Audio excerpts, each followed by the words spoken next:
everyone for joining us this afternoon. Before I jump in, just have a couple of announcements, housekeeping items to go through. Just a reminder, as with all our webinars, the recording and slides will be posted online shortly after the webinar. If you have any questions at any point throughout the webinar, just type them into the questions panel on the GoToWebinar panel on the side of your screen.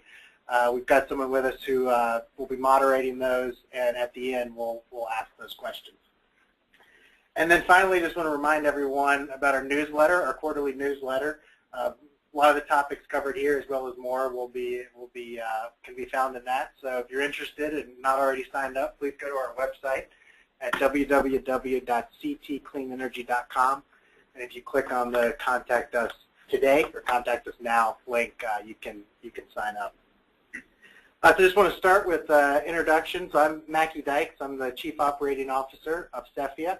I'm joined by Jessica Bailey, who's our Director of Commercial and Industrial Programs, as well as Robert Schmidt, who's a Senior Associate of Marketing here. Agenda for today, we'll talk a little bit about our most recent fiscal year, 2014. It closed on June 30th, but since this is the first time, well, I guess we gathered shortly at the end of that, but now we have some great data to go through on that year. We'll also jump in, as usual, go through all our sectors, go through some announcements and updates on progress we're making in all four of those: statutory and infrastructure, residential, institutional, and then Jessica will lead a little more in-depth look at our commercial and industrial sector. And then we'll cover a few other news and announcements. Okay, jumping right in. First to the fiscal 2014 update. So I've got a chart here. I want to highlight this is the results of starting FY2012, which was when CEFIA began in July of 2011, which in our complicated world of fiscal calendars was fiscal year 2012. I want to call your attention to a couple numbers that we're particularly proud of and want to highlight. So starting in 2012 and then up until 2014, you'll see a pretty significant scale up in investment activity through our programs and products, starting with our first year just under $15 million, all the way up to last year under $220 million, for a total of $350 million in total projects approved. So, it's a trend that we hope to continue in this new fiscal year, and as you'll see as we jump into the sectors, one that we look forward to continuing. And then one other important thing to note, part of our goal is to transition away from the use of grants and more towards financing and credit enhancement. And we're proud to report that after 3 years, we've done a significant turnabout of the organization and our products and programs and our overall stewardship of funds. In FY2012, 100% of our funds that were approved for grants, and that has gradually scaled down now to just 29%. And a large piece of that is the residential solar investment program, which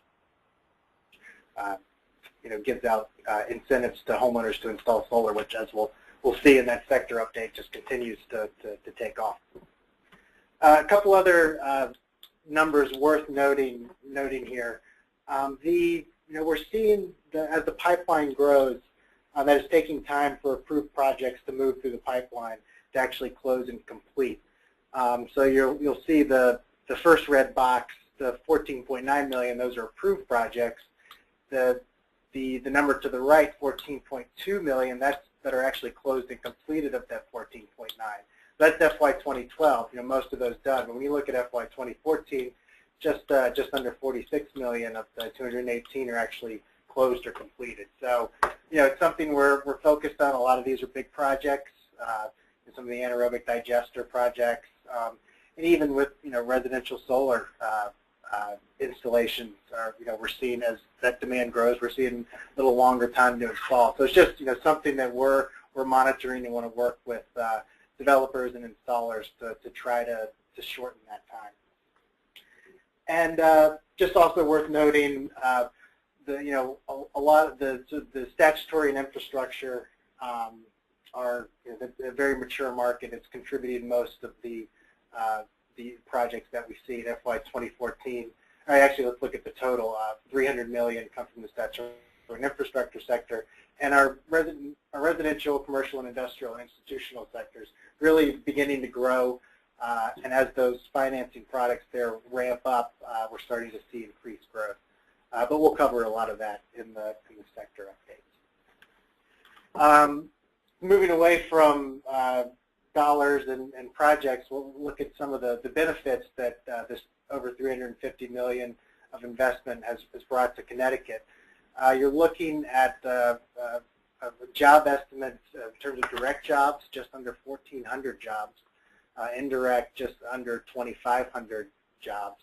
And then in terms of lifetime carbon emissions avoided in tons, just under 583,000. So, pretty significant numbers here, numbers that we're very proud of. And just to put some of that in perspective, the carbon reductions are equivalent to taking nearly 4,000 cars off the road or planting 7,800 acres of trees. So jumping in to our sector updates, we'll start with the statutory and infrastructure sector. Our residential solar investment program continues to grow at a pretty amazing rate. This is our program that offers incentives to homeowners to buy down the cost of a PV system for their home. Right now, we're at just over 37 megawatts of approved projects. It's a pretty amazing number considering the fact that the legislative target for this program was 30 megawatts by 2022. So we have hit that 8 years ahead of schedule and just continue to see growth. So really speaks to the growing solar market and the great work the installers are doing in the state. Over $165 million of investment, over 5,000 projects, and incredible job growth due to this program. Over 2,500 jobs created through the RCIP. As a lot of folks on this call are probably familiar with, over the past couple months we've been dealing with an issue that due to a legislative error, net metering was prohibited for anyone that received for any homeowner that received an upfront rebate, which is technically known as the expected performance-based buy-down, the EPBB. This was, clearly something that made a significant impact on the economics for selling a system for sort of the purchase model. So we worked with the installer community and came up with a solution which is the homeowner performance-based incentive. It puts a new type of incentive in place that still allows Connecticut residents to net meter. Really, from the customer perspective, it doesn't change any piece of the process. So we're pretty proud of the way the team here reacted quickly, worked closely with all the stakeholders and put the solution in place. We didn't have any homeowners who put a system on that were unable to take advantage of net metering. And again, it's the changes are all behind the scene between us and the installers. It really doesn't change the purchase process for a customer. Also, as many folks on the call are probably familiar, we recently launched Step 5 of our RCIP. This is we set up the program in different levels of declining blocks of incentives. We recently got to Step 5. We launched it Monday, September 1st. A couple changes here worth noting. The overall incentive level is 80 cents per watt, up to 10 kilowatts. And now, for the first time, our previous cap was 10 kilowatts. We wouldn't incent anything over that. We're now giving incentives for systems over 10 kilowatts. We'll give 40 cents for the amount over 10 kilowatts up to 20 kilowatts. So, fairly big change there. And just to sort of put this in perspective, the equivalent rec price or ZREC price for this incentive is $50 a rec. So about, or not about, $5 below the ACP. And in terms of the amount of funding allocated to this step, it's 10 megawatts. So we put funding or reserve funding to secure up to 10 megawatts of residential solar. In the past, we've bucketed this. We've had a portion that was set aside for the lease model, and a portion that was set aside for the purchase model. We've changed that here. Just one bucket of incentives for up to 10 megawatts. This represents about a 30% drop in the incentive level from step 4. Our Solarize program, we are wrapping up most of the, or all of the phase 4 campaigns in the next few weeks. We are already beginning planning and for step 5. We actually have an RFP for communities that's open now, and we still have spots. It actually closes tomorrow, but I know that if you're just hearing about this and interested in your town signing up, reach out to us, and we can work with you on getting an application in. And then a couple other programs we just want to touch on quickly in our statutory and infrastructure sector. We do have an anaerobic digester and combined heat and power pilot programs. The legislation that created CEFIA, Public Act 1180, mandated that we run these 2 pilot programs. We launched them in March 2012, and per the statute, we allocated $6 million in funding for each of them. They'll close February 27th, 2015. And what each one, the structure of each one is that we can give grants, loans, or PPAs, but as part of our shift towards the financing model, we're favoring loans and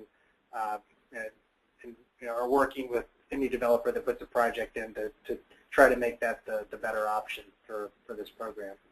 On the anaerobic digester side, we've got a great set of projects that we're very excited about that we've approved. We can do a total of 5 projects according to the legislation.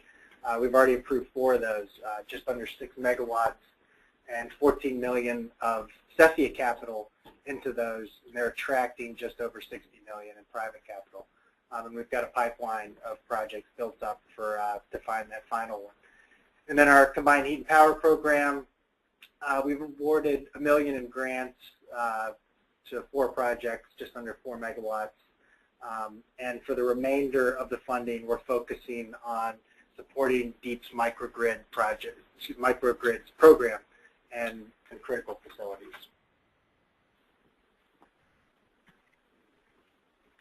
All right, that's it for statutory and infrastructure. Jumping over to residential financing now. Talk about the progress to date. This is overall since the launch of these products. So in the residential space, we have 4 financing products: the CT Solar Loan, the CT Solar Lease, the Smart E Loan, and the Cozy Loan. And among these 4 products, we've done $26.7 million in approved and closed deals. Over 1,700 applications and 483 closed projects, 481 approved. So really, really good progress with these products, and continuing as awareness builds in the market of each of these, we're continuing to see increased uptake. The projects we've gotten, or excuse me, the loans we've given out there, the credit quality of these tend to be pretty high. Granted, these are fairly new programs, and our portfolio is still young, but the early performance is very good, but due to the credit quality and then the nature of the loans. We're putting money in people's pockets due to efficiency savings and benefiting from solar. So we've got 170 eligible contractors now and 17 capital providers. If we have any potential capital providers or contractors on the phone, we're always love to welcome new folks into offering these products. So please don't hesitate to reach out, and we'll get you on board. Multifamily financing. So this is a relatively new area of focus for CEFI. Over the last year, with our board has asked that we start to understand the space a little more and figure out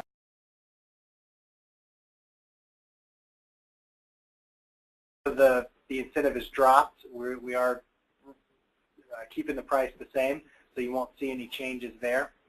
Our Smarty bundle is available for the upcoming heating season.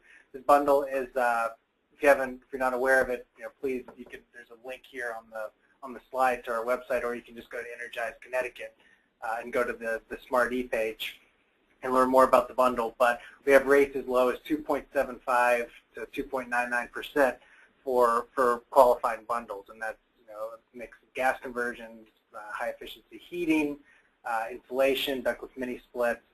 So for any project that meets one of these defined bundles, you can qualify for this interest rate. It's a great contractor sales promotion opportunity. We mentioned this on the last webinar, but we are currently doing some research into solar customer segmentation. We're starting to see some preliminary results from the folks we're working with, and we'll shortly have some great data on who's buying solar, what the customer looks like, and to help you target your future sales. So we'll be making that research available in a webinar that we hope to host in October. And then, as I mentioned, our multifamily credit enhancement RFP is open now. So if you have any questions, please get in touch with us, but encourage any potential projects to apply for that. All right, the institutional section. So our main program here is our lead by example of performance contracting program. As we reported on before, I believe, we've got 5 major projects that we're working on. Very, very significant upgrades here, over $100 million in total project value.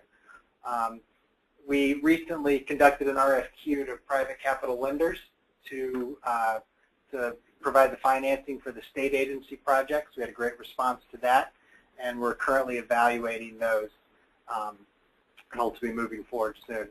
Our CT Solar lease, which is available for state and municipal projects, we've got a great pipeline of 20 projects there. The most recent round of ZREX, we had some state and municipalities that won those. We're working with them to structure 20-year PPAs for our CT Solar lease. And then in other institutional news, we are working and hope to, at some point in the next fiscal year, have some sort of offering or announcement on working on an energy savings agreement product for customers who are seeking an off-credit solution for energy upgrades that are, if they're somehow prevented from accessing CPACE, we want to make sure that there's an alternative in place. So we're working on that, and like I said, hope to have something in the near future. Just one announcement here, our lead by example performance contracting program, we're continuing to welcome new municipalities.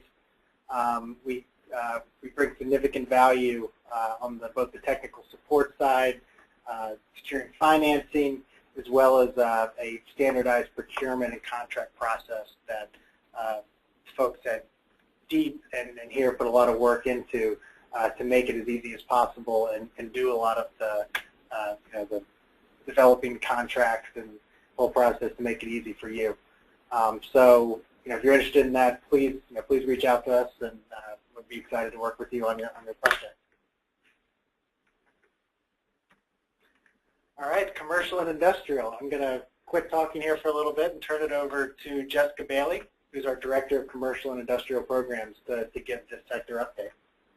Great. Thank you, Mackie, and thanks to all of you for joining. We're going to run through these slides pretty quickly, and anyone can type in questions, of course, in the sidebar there. We have a few that have come in. We wanted to give you an update on the CPACE program, which has been the primary program for our commercial and industrial sector for the last nearly 2 years. We now have 95 cities and towns that have opted into the program, which means they are able to have buildings within their jurisdictions financed with CPACE. The list of towns is on our website at c-pace.com. This includes over 85% of the market in Connecticut, so we're very happy to know that CPACE is spread almost entirely throughout the state, and new towns are joining all of the time. We have trained over 200 contractors, and this is a training that's done by our consultant partners, Sustainable Real Estate Solutions.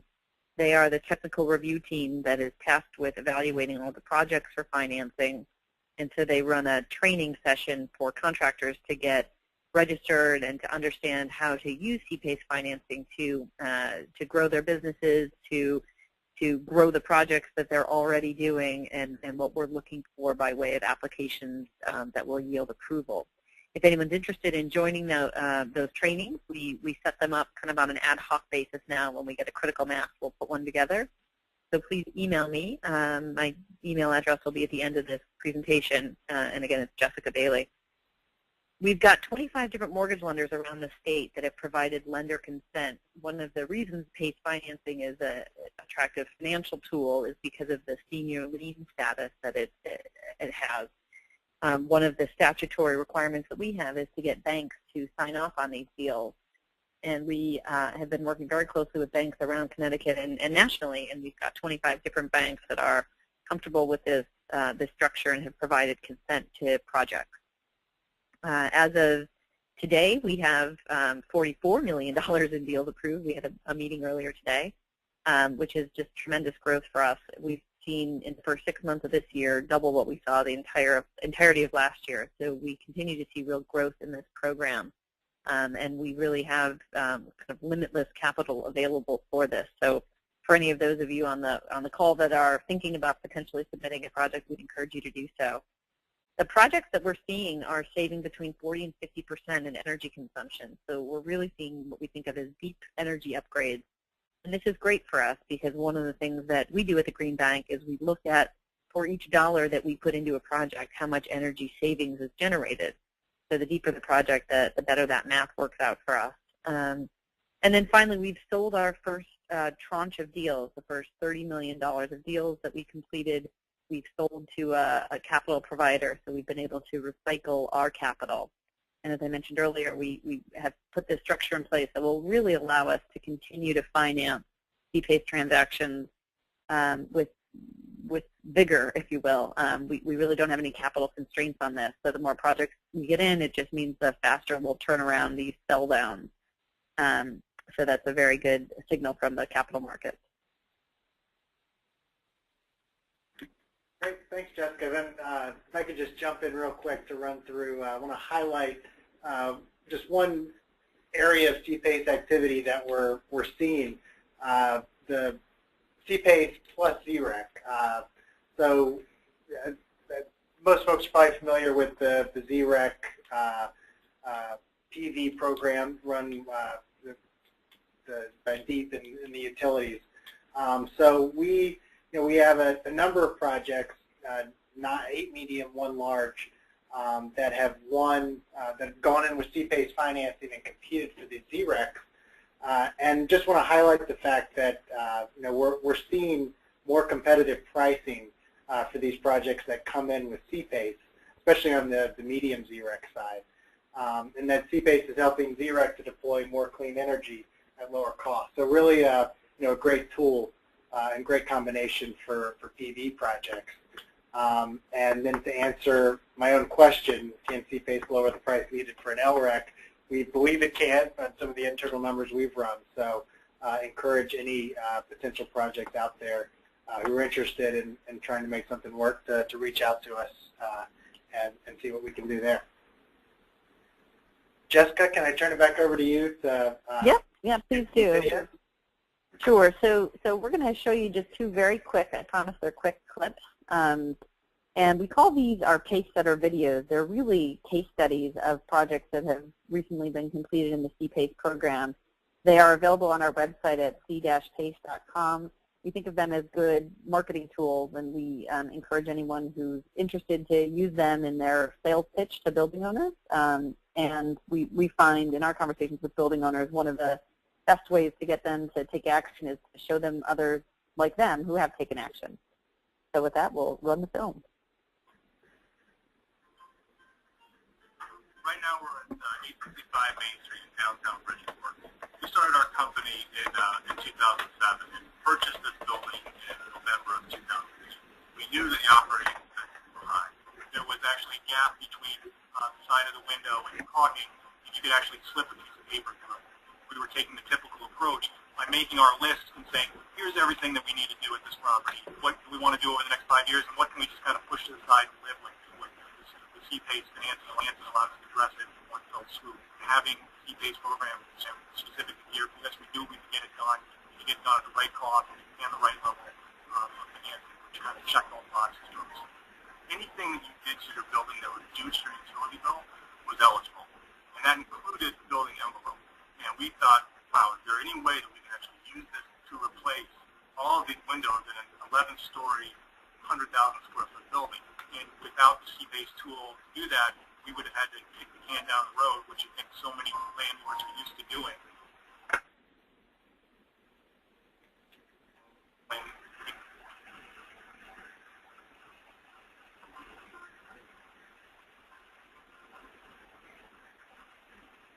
All right, thanks. I don't know if it was choppy on anyone else's screen there. It was a little choppy on mine, but as I said, if anyone's interested, I believe they're also on the YouTube channel for Energize CP.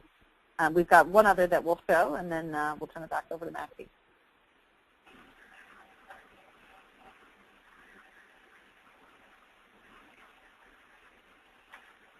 Mechanical was founded in 1964.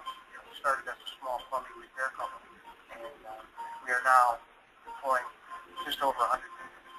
And with electricity rates being so high in Connecticut, second or third in the country, we needed a way to bring that electricity down. And we decided to work with the secret. So we're now working in concert with them, what it is, and we basically formed a partnership. As soon as the customers find out that they can get this kind of financing, 20-year amortization schedule, non-recourse money, 100% financing. This is an easy sell. My meetings, I can't say enough about savings. They're a great partner. With C-PACE, making the solar panels affordable, having the solar panels generate the electricity, it makes it extremely competitive. And it's a zero cost. You can't get anything more excellent than zero.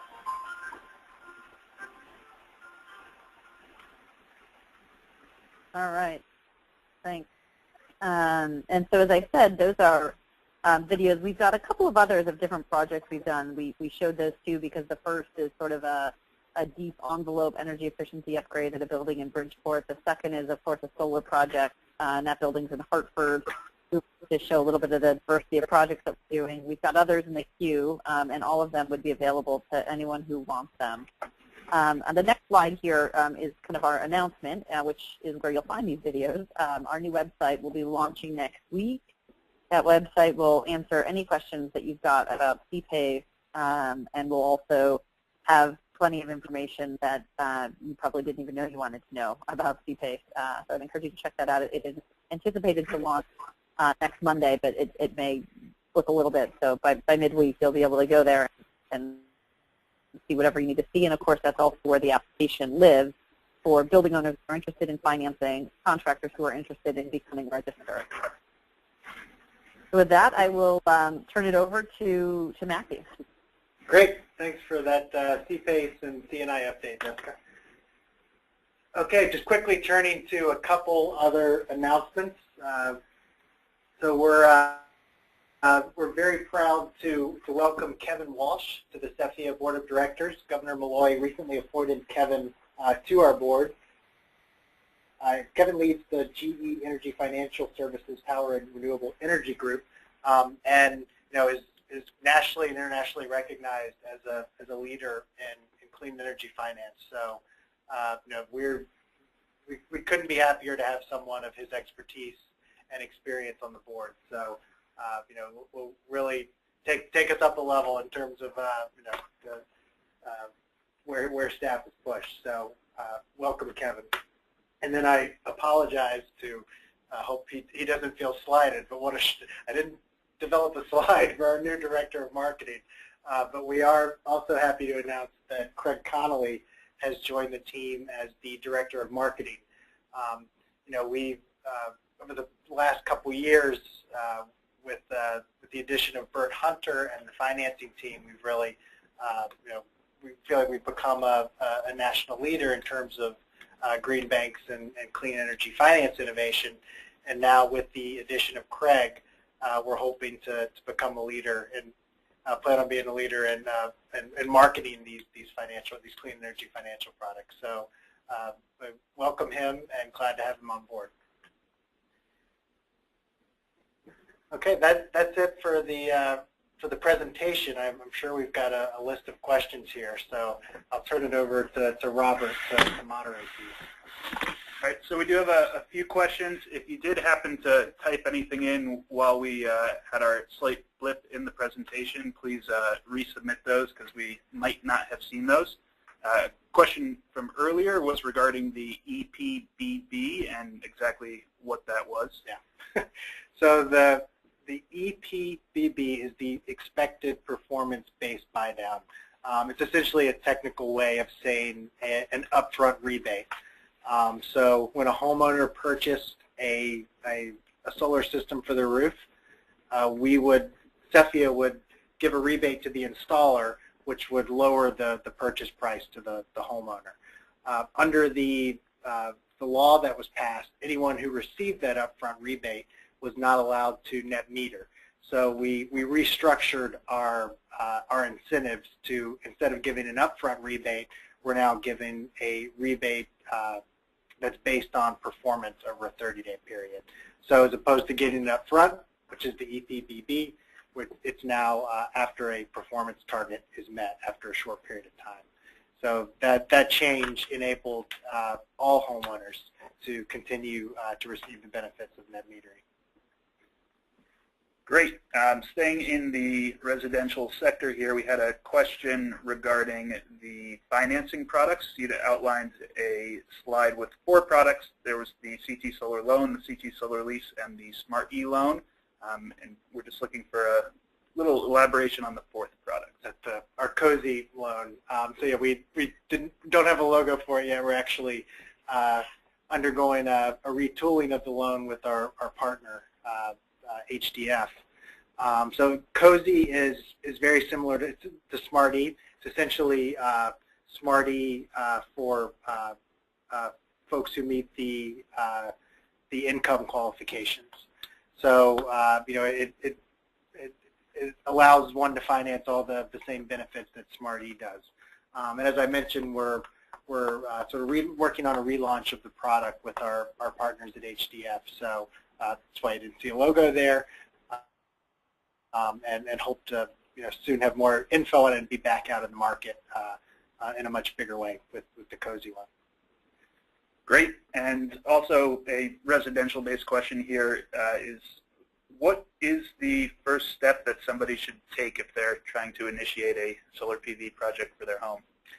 So we have a great website set up to assist folks with getting started on the solar purchase decision. If you go to gosolarct.com, you'll find great info on all our financing products. You'll find links to our Find a Contractor tool on energizeconnecticut.com.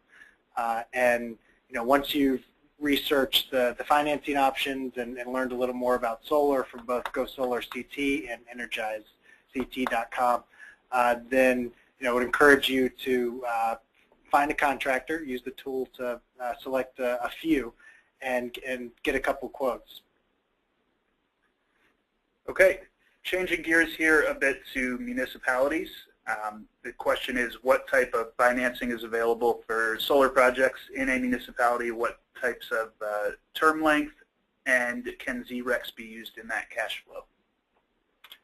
So, so our CT Solar Lease is available for municipalities, and yes, ZREC can be used.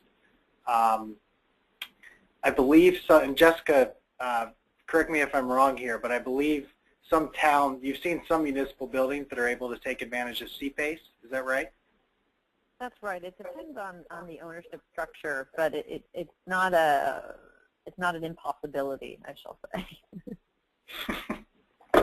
So CPACE would offer, if you fit into the bucket there that Jessica mentioned does exist and it's not impossible to get into for CPACE, then that financing is 10 to 20 years, and then the CT solar lease for municipalities is a 20-year PPA.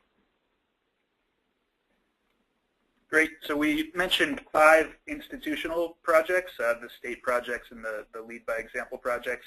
The question is, how are those being financed? So we're trying to figure that out now. So we conducted an RFQ to qualify capital providers for the state projects, and we're reviewing those proposals now.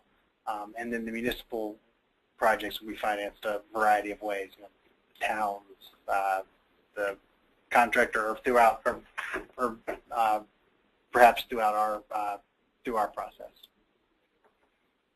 All right, and we have a couple more questions here coming in. If you do have more, please feel free to send those in now.